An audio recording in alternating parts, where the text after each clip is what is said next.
নমস্কার এভরিওয়ান, সবাইকে ওয়েলকাম করছি নতুন একটি রেসিপি দেখার জন্য। আশা করি আপনারা সবাই ভালো আছেন এবং সুস্থ আছেন। আজকে আমি আম দিয়ে দুর্দান্ত স্বাদের একটা নতুন ধরনের চিপস রেসিপি নিয়ে আসলাম, অথবা পাঁপড়ও বলতে পারেন। আম দিয়ে যে এত সুন্দর একটা চিপস তৈরি করা যায়, হয়তোবা না দেখলে বিশ্বাস করা যাবে না। এই আমের চিপসগুলো খেতে কিন্তু ভীষণ সুস্বাদু। একবার তৈরি করে খেলে বারবার কিন্তু খেতে ইচ্ছে করবে। চলুন কথা না বাড়ে রেসিপিটি শুরু করা যাক। আশা করি আপনাদের ভালো লাগবে।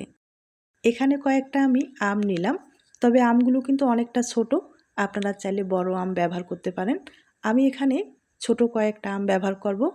আমের খোসাটাকে ভালোভাবে ছাড়িয়ে নিতে হবে। এরপরে যেটা করতে হবে, একটা পাত্রে আমি জল নিয়ে নিলাম। এবার আমটা ছোট ছোট করে কেটে নিতে হবে। আর আমি একবারে ছোট করে কেটে নিলাম।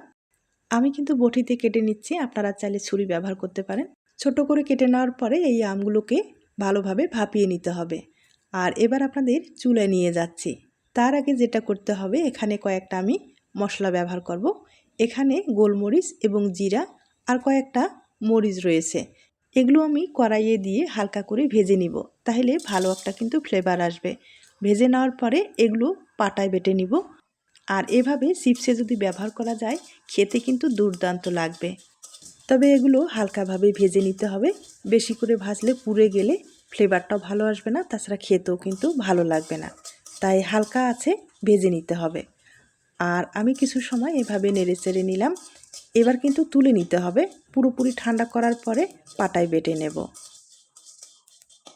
এরপরে কেটে নেওয়া আমটা আমি ভালোভাবে সিদ্ধ করে নেব। আর একবারে যে সিদ্ধ তা না, শুধু হালকাভাবে ভাপিয়ে নিলেই হয়ে যাবে।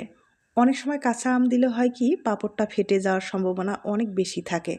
তাই আমটা যদি হালকাভাবে একটু ভাপিয়ে নেওয়া যায় বা সিদ্ধ করা যায়, সেক্ষেত্রে যে সমস্যাগুলো এগুলো কিন্তু হবে না। পাঁপড় অথবা চিপসগুলো ফেটে যাওয়ার সম্ভাবনা একবারেই থাকবে না। আমি ভালোভাবে ভাপিয়ে নিলাম। এখন যেটা করতে হবে, শুধু আম দিলেই কিন্তু হবে না, আমের সাথে অবশ্যই কিছু মিশাতে হবে। তার জন্য এখানে আমি সাবুদানা ব্যবহার করব। এই সাবুদানাটা আমি প্রায় 2 ঘন্টা আগে ভিজিয়ে রেখেছিলাম। আর এখানে প্রায় 100 গ্রামের মতো সাবুদানা রয়েছে। সাবুদানাটা কিন্তু ফুলে ডবল হয়ে গেছে, দেখতেই পারছেন। এখন সাবুদানাটা এক সাইডে রেখে প্রথমে আমি আমের পেস্টটা তৈরি করে নেব। আমের পেস্টটা কিন্তু ভালোভাবে তৈরি করে নিতে হবে। সামান্য একটু জল ব্যবহার করলাম। এবার খুব ভালোভাবে একটা পেস্ট তৈরি করে নেব। আমের পেস্টটা আমি তৈরি করে নিলাম, দেখতেই পারছেন। আর এখন যেটা করতে হবে, এই আমের পেস্টটা চেলে নিতে হবে, ভিতরে যেন কোনো রকম আঁশ বা দানা না থাকে। নাহলে চিপসগুলো শুকাতে কিন্তু সমস্যা হয়ে যাবে, দেখতেও ভালো লাগবে না, অথবা খেতেও ভালো লাগবে না। তাই চেলে নিলে সবচেয়ে বেশি ভালো হবে। এখন কিন্তু প্রচুর পরিমাণে কাঁচা আম পাওয়া যাচ্ছে। আপনারা চাইলে এই আম দিয়ে খুব সহজেই পাঁপড় এবং চিপস তৈরি করে রেখে দিতে পারেন। আর এগুলো না খেতে এতটাই ভালো হয়, আপনারা যদি না খেয়ে থাকেন, এই পদ্ধতিতে একবার হলো তৈরি করে দেখবেন। একবার খেলে আশা করি দ্বিতীয়বার আবার তৈরি করবেন। আমি খুব ভালোভাবে চেলে নিলাম। আর চেলে নেওয়ার পরে এখন যেটা করতে হবে, যে সাবুদানাটা আপনাদের দেখিয়ে দিলাম, সেই সাবুদানাটাও আমি খুব ভালোভাবে পেস্ট তৈরি করে নেব। আর এই সাবুদানাটা কিন্তু পুরোটাই দেব না, কিছুটা রেখে দিব। পুরোটাই দিলে অনেকটাই বেশি হয়ে যাবে। তবে সাবুদানার বদলে আপনারা চাইলে কিন্তু সামান্য আটা অথবা ময়দা ব্যবহার করতে পারেন। তবে চালের গুঁড়ো বাদ দিয়ে আপনারা আটা, ময়দা অথবা এই সাবুদানাটা ব্যবহার করতে পারেন। তবে সবচেয়ে ভালো হবে সাবুদানা ব্যবহার করলে। আর আমি সাবুদানাটা খুব ভালোভাবে পেস্ট তৈরি করে নিলাম। এবার সাবুদানার পেস্টটাও আমি খুব ভালোভাবে চেলে নিব।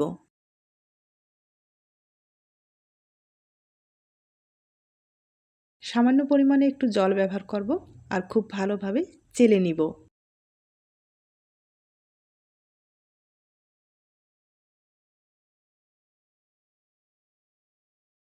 আম এবং সাবুদানার পেস্টটা একসাথেই কিন্তু করে নিলাম। তবে পেস্টটা অনেকটাই ঘন, দেখতেই পারছেন। এখানে কিন্তু জল দিয়ে পাতলা করে একটা বেটার তৈরি করে নিতে হবে। আর সাবুদানার পেস্ট একটুতেই কিন্তু ঘন হয়ে আসে। তাই জলের পরিমাণটা একবারে বেশি করে দিয়ে পাতলা করে একটা বেটার তৈরি করে নিতে হবে।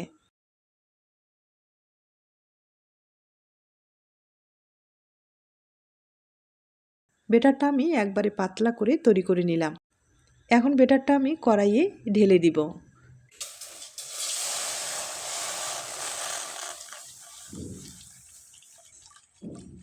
আর এখন ভিতরে কিন্তু একটু লেগে যাওয়ার সম্ভাবনা বেশি থাকবে। চুলার আঁচটা একবারে কম করে দিয়ে বেটারটা নেড়েচেড়ে নিতে হবে। তার আগে সামান্য পরিমাণে একটু লবণ ব্যবহার করলাম আর খুব ভালোভাবে নেড়েচেড়ে নিব। আর এটা যেহেতু সাবুদানার বেটার খুব তাড়াতাড়ি কিন্তু ঘন হয়ে আসবে, তাই আবারও বলবো চুলার আঁচটা একবারে কম করে দিয়ে এভাবে নেড়েচেড়ে নিতে হবে। এভাবে কিছু সময় আমি একটু নেড়েচেড়ে নিলাম আর অনেকটাই ঘন হয়ে গেছে, দেখতেই পারছেন।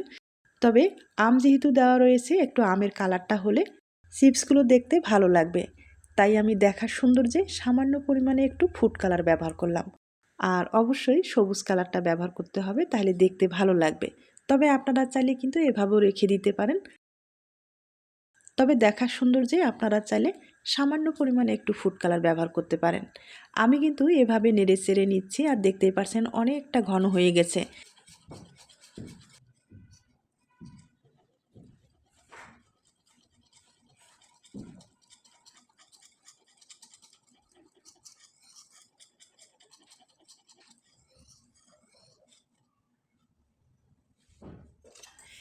আমি একটা চামচের সাহায্যে খুব ভালোভাবে নেড়েচেড়ে দেখিয়ে দিচ্ছি। আর দেখতেই পারছেন কতটা সুন্দরভাবে পেস্টটা তৈরি হয়ে গেছে। এখন যেটা করতে হবে, যে মশলাটা আমি আপনাদের আগেই দেখিয়ে দিলাম, আর সেটা কিন্তু খুব ভালোভাবে আমি বেটে নিয়েছি, দেখতেই পারছেন। এখন আমি পুরোটা এভাবে ব্যবহার করব। এবার খুব ভালোভাবে নেড়েচেড়ে নিব। চুলার আঁচটা এ পর্যায়ে একবারে কম করে দেওয়া আছে। আর বেশি যদি ঘন হয়ে যায় সেক্ষেত্রে কিন্তু এই চিপসগুলো বা পাঁপড়গুলো তৈরি করতে পারবেন না। তাই পাতলা করে রেখে দিতে হবে, পরবর্তী এটা ঘন হয়ে আসবে। আর হ্যাঁ, এখানে আমি 1 চামচের মতো আবারও একটু আস্ত জিরা ব্যবহার করলাম। তাহলে আস্ত জিরার ফ্লেভারটা কিন্তু আরও ভালো আসবে। তবে আপনারা চাইলে আপনাদের পছন্দ মতো মশলা এখানে ব্যবহার করতে পারেন, কোনো সমস্যা নেই। পেস্টটা দেখতেই পারছেন কতটা ঘন হয়ে আসছে। আর যেহেতু সাবুদানা দেওয়া রয়েছে অনেকটাই ঘন হয়েছে, দেখতেই পারছেন। এর চেয়ে ঘন তৈরি করা যাবে না, ঠান্ডা হওয়ার পরে আরও ঘন হয়ে আসবে। আর যদি আপনারা ঘন করে তৈরি করতে চান সেক্ষেত্রে চিপস এবং পাঁপড়গুলো কিন্তু মোটা হয়ে যাবে। মোটা হয়ে গেলে দেখতেও ভালো লাগবে না এবং খেতেও ভালো লাগবে না। তবে কিভাবে বুঝবেন পেস্টটা কিন্তু পুরোপুরি হয়ে গেছে? একটা প্লেটে সামান্য একটু নিয়ে চেক করতে পারেন। যখন দেখবেন প্লেটে পুরোপুরি সেট হয়ে গেছে, তার মানে কিন্তু হয়ে গেছে। এবার আমি চুলাটা অফ করে দিলাম। আর এখন যেটা করতে হবে, এখান থেকে অর্ধেক বেটারটা আমি তুলে নিব। আর বাকি যে অর্ধেকটা থাকবে সেটা কিন্তু ঢেকে আমি রেখে দিব, কারণ ঠান্ডা হওয়ার পরে এগুলো কিন্তু জমে যায়। আর চুলায় যদি আপনারা এভাবে ঢেকে রেখে দেন সেক্ষেত্রে কিন্তু এইভাবেই থাকবে, জমে যাবে না। আর ততক্ষণে আমি কিন্তু এটা দিয়ে শেষ করে নিই, বাকি অর্ধেক আমি পরে দিয়ে দিব। এখন আমি চিপসগুলো দিয়ে দিব। আর চিপসগুলো দেওয়ার জন্য অবশ্যই প্লাস্টিক ব্যবহার করতে হবে আর সামান্য পরিমাণে একটু তেল লাগিয়ে নিতে হবে। প্লাস্টিকে ব্যবহার করলে খুব ইজিভাবে কিন্তু তুলতে পারবেন, শুকাতেও কোনো সমস্যা হবে না। এবার আমি চিপসগুলো গোল শেপ নিয়ে আসার জন্য এখানে চুরি ব্যবহার করব। চুরিটা ব্যবহার করলে প্রত্যেকটা চিপস কিন্তু গোল হবে, দেখতে ভালো লাগবে। তবে আপনারা চাইলে শুধু চামচের সাহায্যেও কিন্তু দিতে পারেন, তাতে একটু আঁকাবাঁকা হতে পারে, কোনো সমস্যা নেই।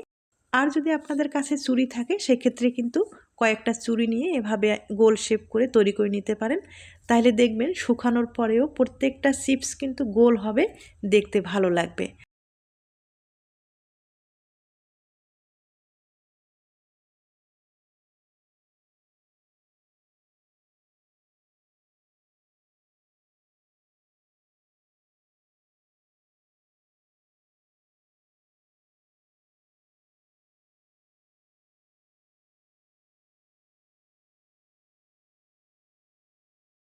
তবে ছুরিটা পুরোপুরি ভর্তি করে দেওয়া যাবে না, ভর্তি করে দিলে আঁকাবাঁকা হয়ে যাবে।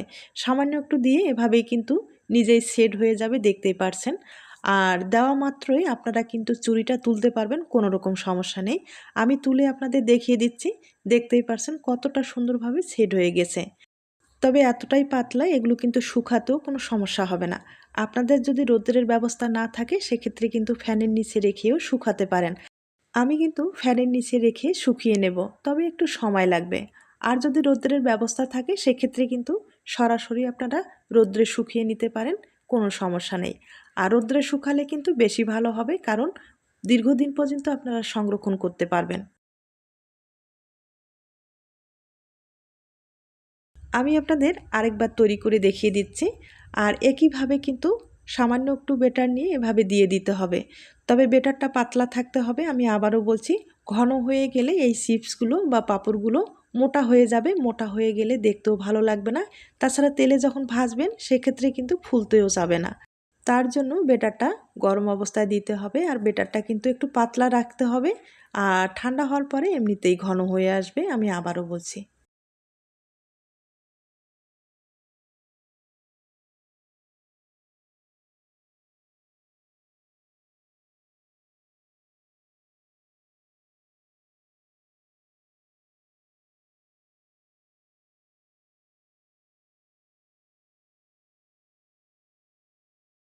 আমি আপনাদের অনেক কয়েকটা তৈরি করে দেখিয়ে দিলাম।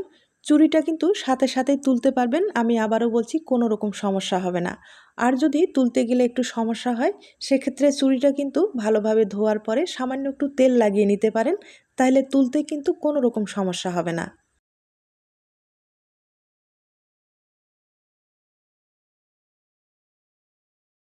একইভাবে আমি কিন্তু অনেকগুলো তৈরি করে নিলাম, একবার আপনাদের দেখিয়ে দিচ্ছি।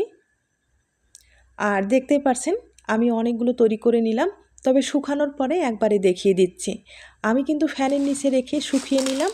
আর 2 দিনের মতো সময় লেগেছে, 2 দিনের একটু বেশি সময় লেগেছে।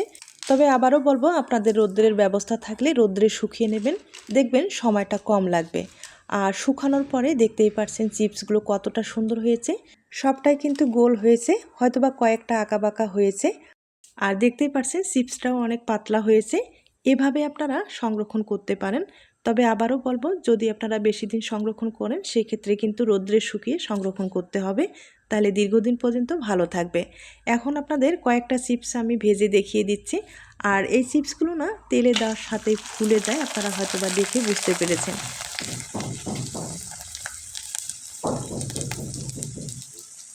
দেখতেই পাচ্ছেন কতটা সুন্দরভাবে চিপসগুলো ফুলে উঠেছে।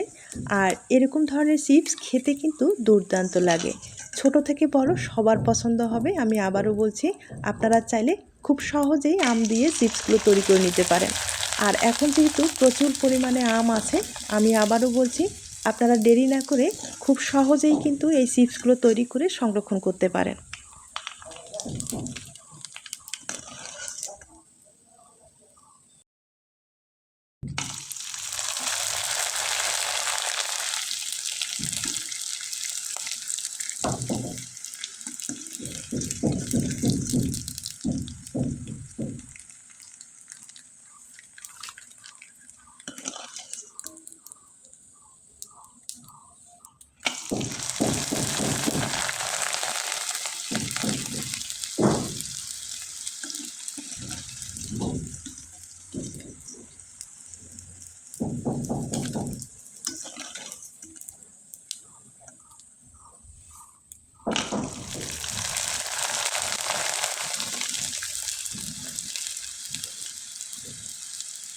আমি আপনাদের কয়েকবার ভেজে দেখিয়ে দিলাম।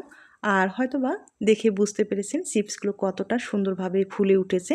তবে চিপসের এই রেসিপিটি আপনাদের কাছে যদি ভালো লেগে থাকে, অবশ্যই বাড়িতে ট্রাই করুন এবং একটা লাইক দিতে ভুলবেন না।